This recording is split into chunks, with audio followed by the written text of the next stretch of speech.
आइए चलें श्रीमद् भागवत के उस प्रसंग की ओर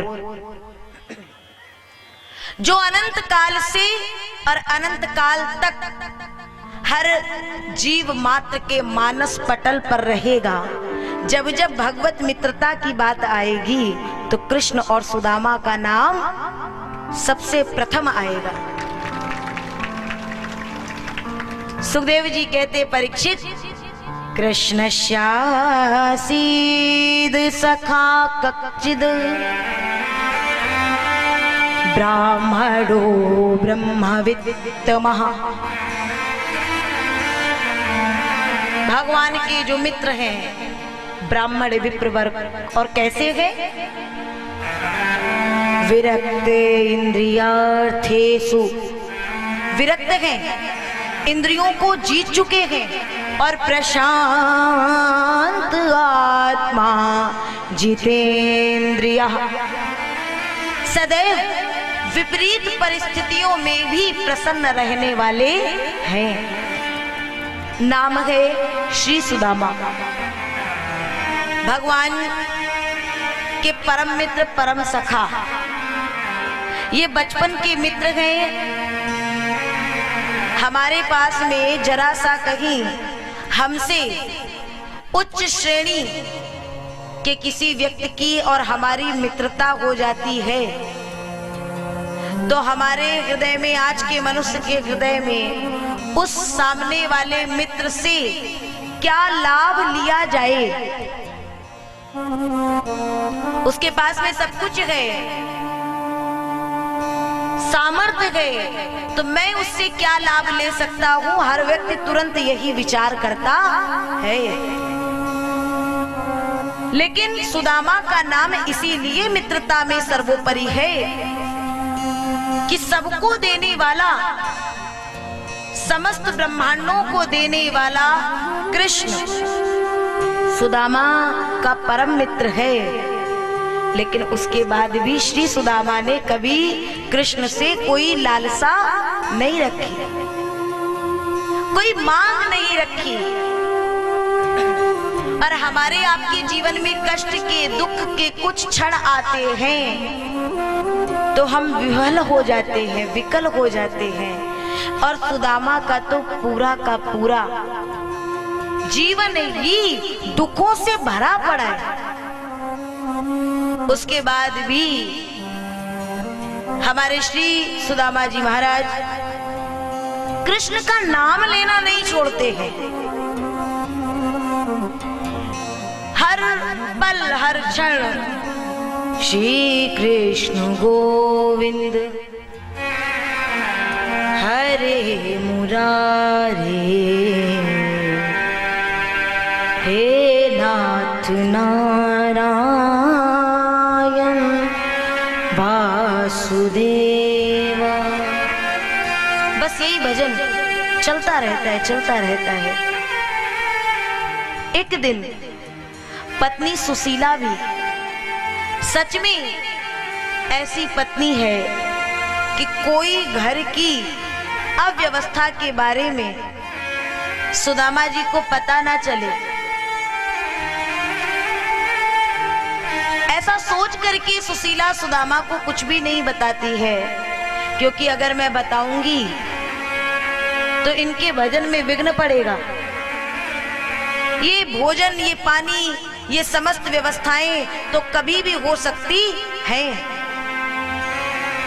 ये जीव किसी भी तन में आएगा तो उसका उदर पोषण अवश्य होगा, लेकिन यह भजन तो इसी मानव तन में सुलभ है, इसलिए मैं विघ्न नहीं डाल सकती।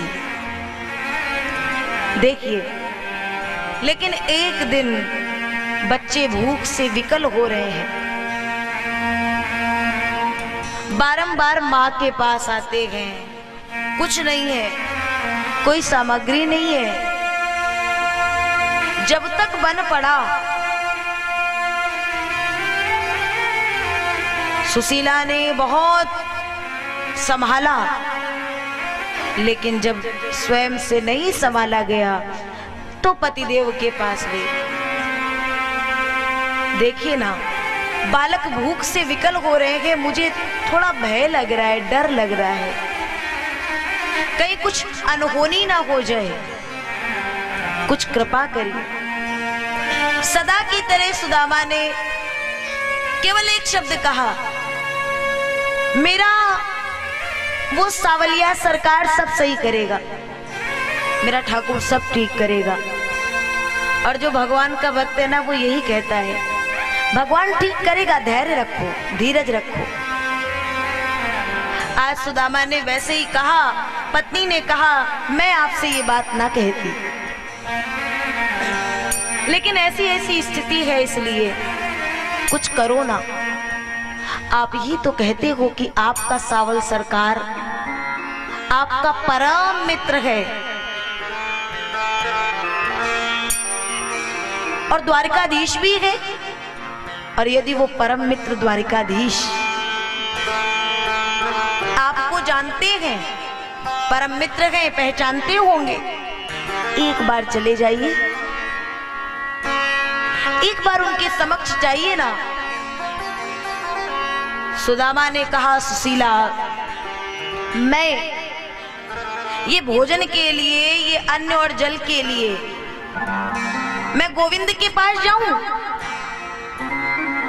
सुनिए कि सुदामा ने उस समय सुशीला को फटकार लगाई, और केवल इसलिए फटकार लगाई कि सुशीला ने कहा था कि भूख से बच्चे विकल हो रहे हैं, कहीं अनहोनी ना हो जाए। तो सुदामा ने कहा, मैं अन्न और जल के लिए उस परमात्मा के द्वार पे जाऊं कि मेरे घर पे भोजन नहीं है, भोजन की व्यवस्था कर दो। भगवान के समक्ष जाके भक्ति मांगू, प्रेम मांगू, उनकी चरण रज मांगू तो समझ में आता है। ये दुनिया की वस्तुएं, ये चीजें नहीं सुशीला, मैं जाने वाला नहीं हूं। सुशीला जी कहती, एक बार मांगने कुछ ना जाना, केवल और केवल भगवान का दर्शन करने चले जाओ ना। हाँ, जब दर्शन की बारी आई, ये बात जब आई, तो सुदामा चलने को तैयार हो गए। और उस दिन सुदामा ने कहा, ए सुशीला, मेरे पास कुछ नहीं है,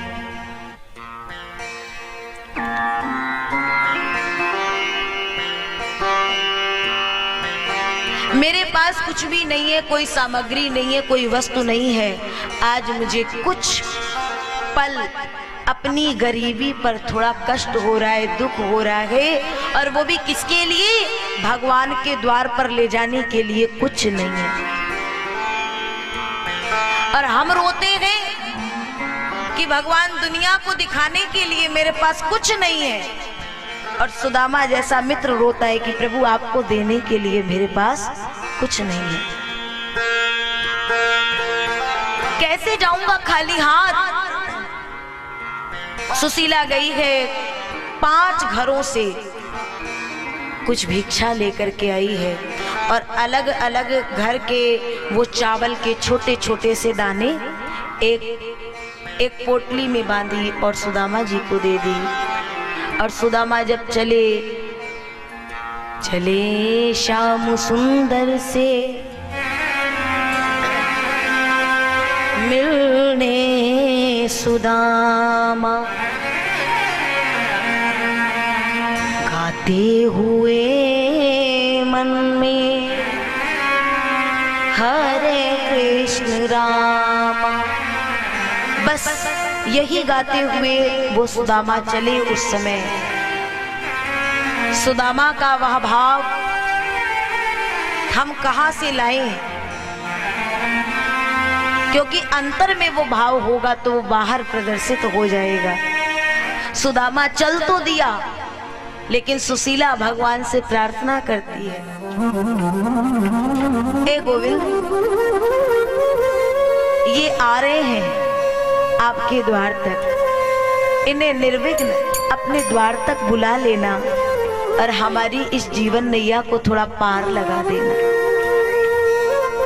हमारी नैया की बागडोर गोविंद तुम्हारे हवाले है। सुदामा चल दिया। मार्ग में, बीच मार्ग में जब पहुंचा तो एक स्थान पे बैठ गया। न जाने द्वारिका कितनी दूर है, तो नेत्र बंद करके बैठे कि कुछ देर विश्राम कर लूं और फिर आगे की यात्रा तय करूंगा। लेकिन ये क्या, नेत्र बंद किए,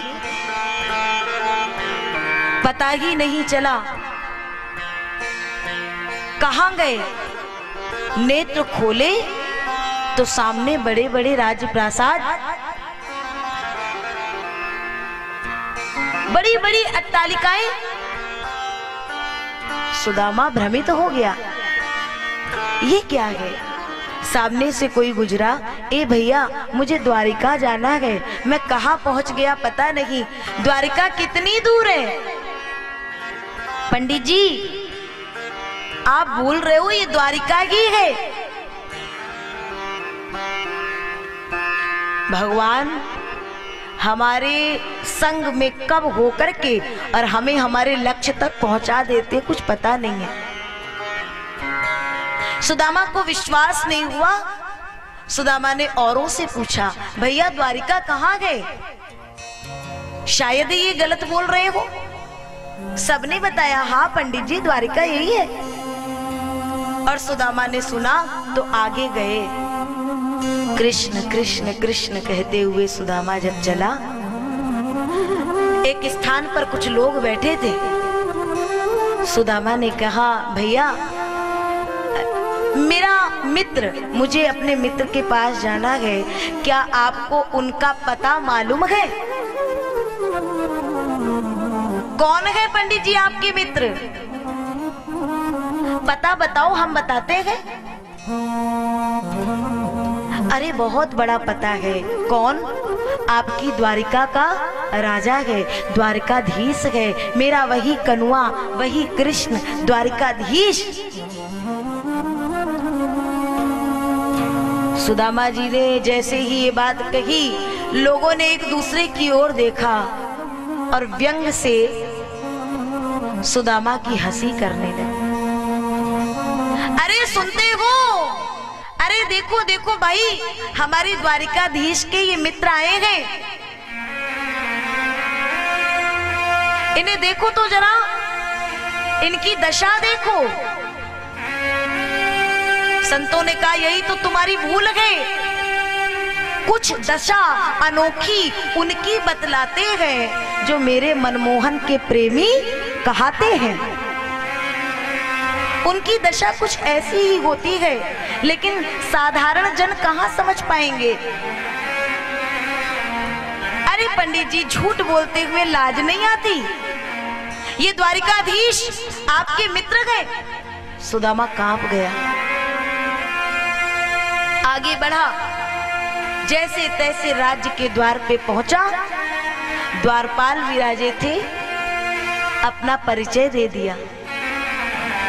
जरा द्वारिकाधीश तक ये मेरी प्रार्थना सुना दो ना, बस एक बार बात वहां तक पहुंच जाए, फिर प्रभु जो कहेंगे मैं उसे स्वीकार कर लूंगा। द्वारपालों ने सुना,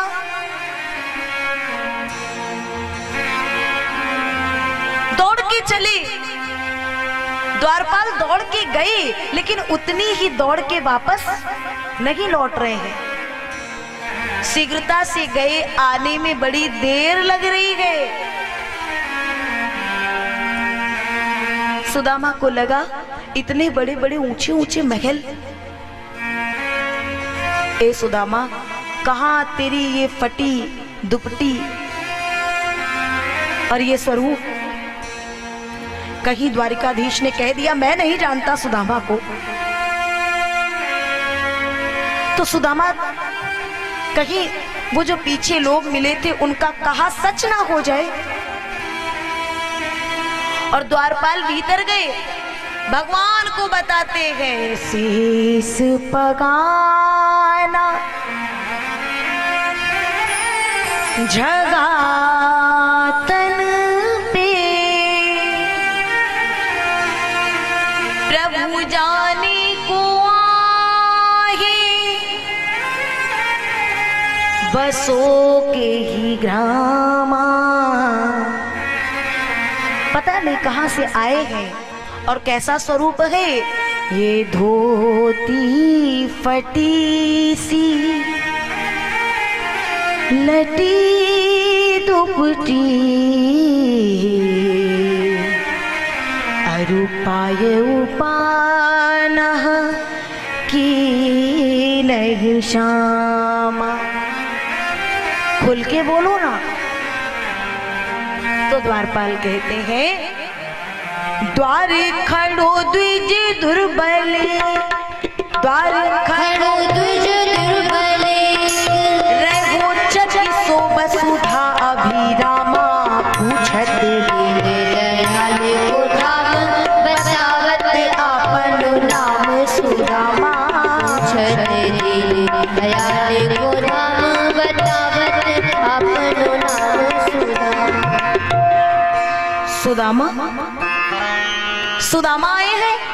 सुनते ही कृष्ण की पीतांबर कहीं गिरा, पादुका कहीं है। चरण में पादुका धारण की या नहीं की कुछ होश नहीं है, कुछ ख्याल नहीं है। और बावला होकर के कृष्ण दौड़ पड़ा। कोई एक ऐसा पल ले आना जीवन में जो कृष्ण हमारे और आपके लिए भी दौड़ पड़े। नाम सुदामा का सुनते ही तजी आसन धाये द्वार की ओरा। नाम सुदामा का सुनते ही तजी आसन धाये द्वार की ओरा। मुकुट कहीं तो कहीं पट उलझा, मिलन को व्याकुल धीर ना थोड़ा। मुकुट कहीं तो कहीं पट उलझा, मिलन को व्याकुल धीर ना। ऐसी उतावली है गति में, ऐसी उतावली है गति में, जैसे बावली वायु का मध्य झकोरा। मित्र से भेंटू को मित्र चले जो धावत चांदी की ओर चकोरा। मित्र से भेंटू को मित्र चले जो धावत चांदी की ओर चकोरा। ऐसी उतावली है गति में जैसे बावली वायु का मध्य झकोरा। और मित्र से भेंट को मित्र चले जैसे धावत चांद की ओर चकोरा। सुदामा द्वार पे खड़ा गए। आते आते बड़ी देर लग रही है गोविंद को। सुदामा कहता नहीं आएंगे सुदामा, लौट जाओ।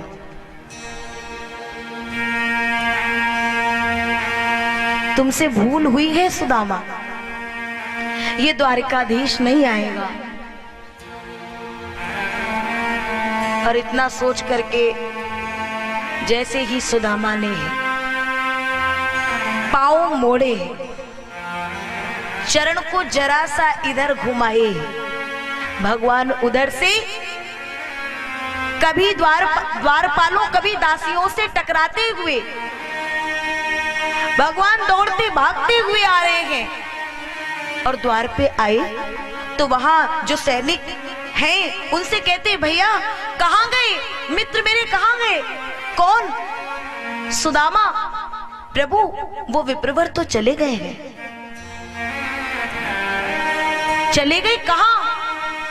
और जिस दिशा को गए कृष्ण वही की ओर दौड़ते हुए सुदामा, ओ सुदामा सुदामा सुदामा चिल्लाते जा रहे हैं। सुदामा को आवाज एक बार आई तो लगा कि मेरा भ्रम होगा, 2 बार आवाज आई, तीसरी बार रुक गए तो कृष्ण आगे आगे। कहां जा रहे थे?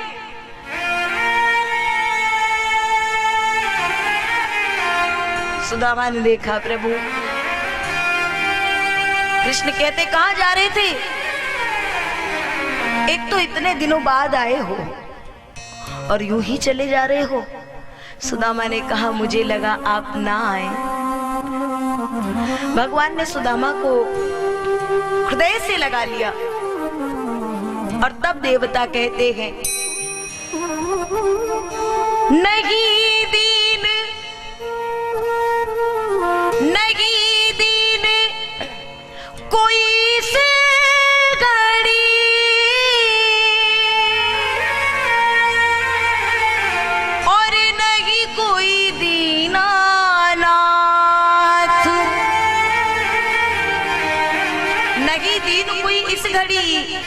कोई दीना नाथ। बाल सखा के हाथों में, बाल सखा का हाथ। बस बाल सखा के हाथों में, बाल सखा का हाथ, इससे आगे कोई संबंध नहीं है। नहीं दीन कोई इस घड़ी, नहीं कोई दीनानाथ। भगवान ने रथारूढ़ किया, सुदामा को चल दिए, महलों में पहुंचे हैं, भीतर जाकर के सिंहासन पर विराजमान कराए और फिर बड़े प्रेम से चरण पखारने के लिए जल मंगवाए, थाल मंगवाए। लेकिन ये क्या, जैसे ही चरण धोने को अग्रसर हुए तो क्या हुआ, देखते क्या हैं, ऐसे भी हाइल बिवाइन सो, पग कंटक जाल लगे पुनि झोए। और जब वो छोटे छोटे कांटे सुदामा के चरणों में देखे तो हाथों से उन कांटों को निकालते हैं और कहते हैं, हाय महादुख पायो सखा तुम, आए तेना किते दिन खोए। देखी सुदामा की दिल दशा, देखी सुदामा की दिल दशा, करुणा करके करुणान्वित रोए। पानी पर हाथ को हाथ छुओ नहीं, नैनन के जल सो पग धोए। पानी पर हाथ को हाथ छुओ नहीं, नैनन के जल सो पग धोए।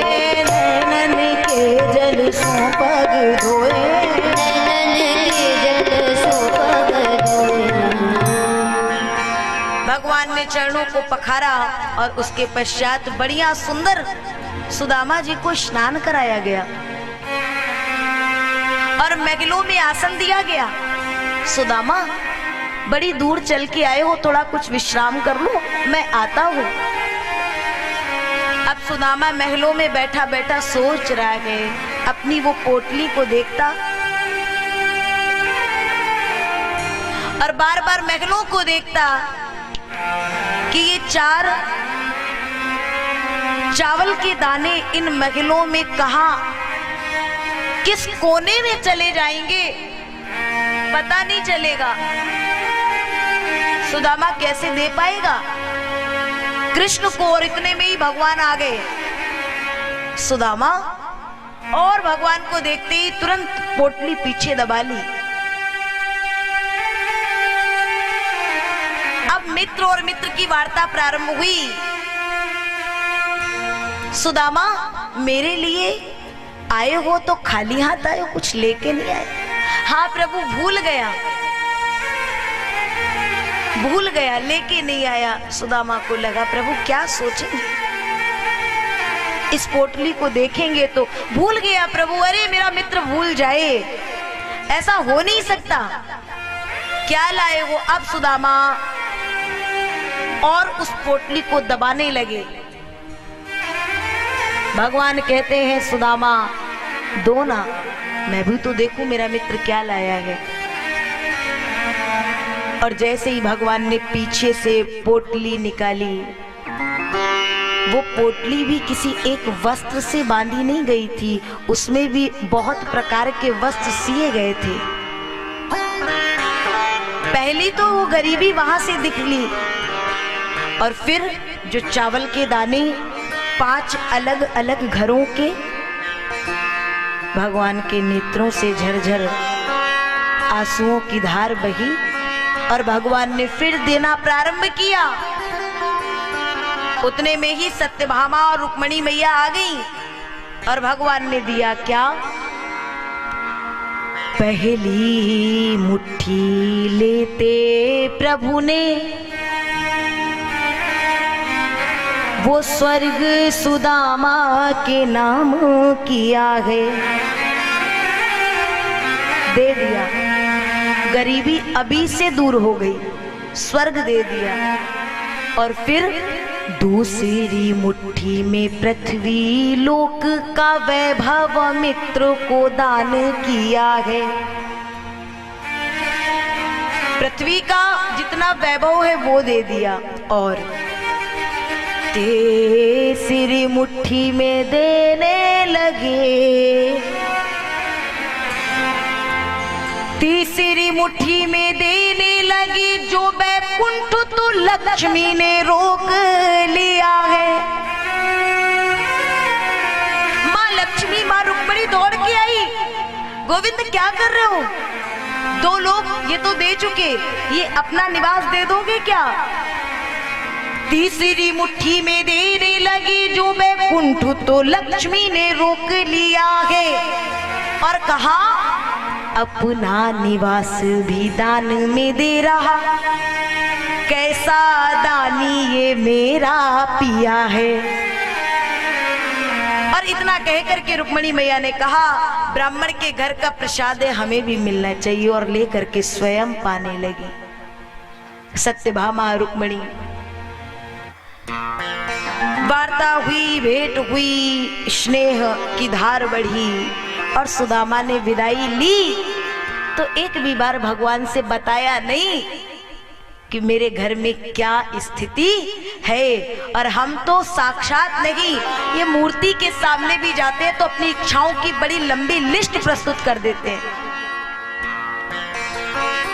और सुदामा जब लौट के आया तो रोया, इसलिए कि मैं भगवान से दूर आ रहा हूं, मैं भगवान के पास रह नहीं पाया, फिर बिछड़ गया।